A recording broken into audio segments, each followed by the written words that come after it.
বলুন, আপনি তো নিজেই বলেছেন 2 কোটি বেকার চাকরি পেয়েছে। তাহলে আজকে 26 তারিখ অ্যাপ্রক্স 65 থেকে 70 লক্ষ বেকার ফর্ম ফিল আপ করলো। সংখ্যাটা ফাইনালি 80 লাখও হতে পারে। আমি বিকেলে নিয়েছি, এটা 70 লাখে চলে গেছে। ভাবতে পারেন 80 লক্ষ মাধ্যমিক পাস, তারা 1,500 টাকা অর্থাৎ 50 টাকা ডেলির জন্য আজকে গিয়ে দরখাস্ত করছে। এরপরেও আপনি বলবেন আমি 2 কোটি লোককে চাকরি দিয়েছি, মাথা পিছু রোজগার 3 গুণ করে দিয়েছি। কত বড় মিথ্যাচার আজকে পশ্চিমবঙ্গে প্রমাণ হয়ে গেছে। অর্থাৎ প্রধানমন্ত্রীর বিরুদ্ধে এই কুৎসা মিথ্যাচার, এগুলো কেউ শুনবে না, মানবে না, গ্রহণ করবে না।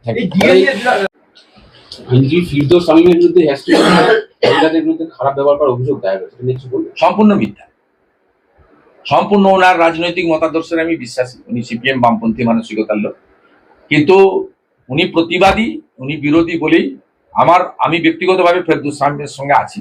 তিনি লড়াই করুন, আইনি লড়াই করুন। এই জিনিস অনেকদিন ধরে চলছে।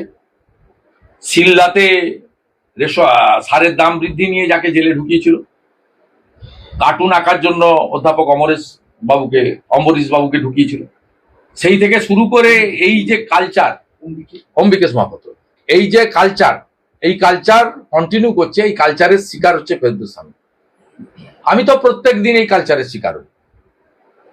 আমার লাস্ট এই হেয়ার স্ট্রিট থানায় আমাকে জুতো ছুঁড়লো, আমাকে নোংরামি করলো। কোনো ভিডিও ফুটেজে দেখতে পাবেন না যে আমি দাঁড়িয়ে ওদের প্রতিবাদ পর্যন্ত করেছি, আমার নামে এফআইআর করেছি। অথচ আমি যে এফআইআর করেছি এখনো পর্যন্ত তার এফআইআর নাম্বার দেয়।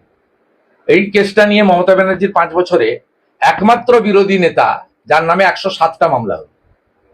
তারপরে আমি সঠিক পথে আছি, আমার লড়াইটা ঠিক আছে, আমার সঙ্গে কারোর কোনো বোঝাপড়া নেই, এটা প্রমাণিত হয়েছে।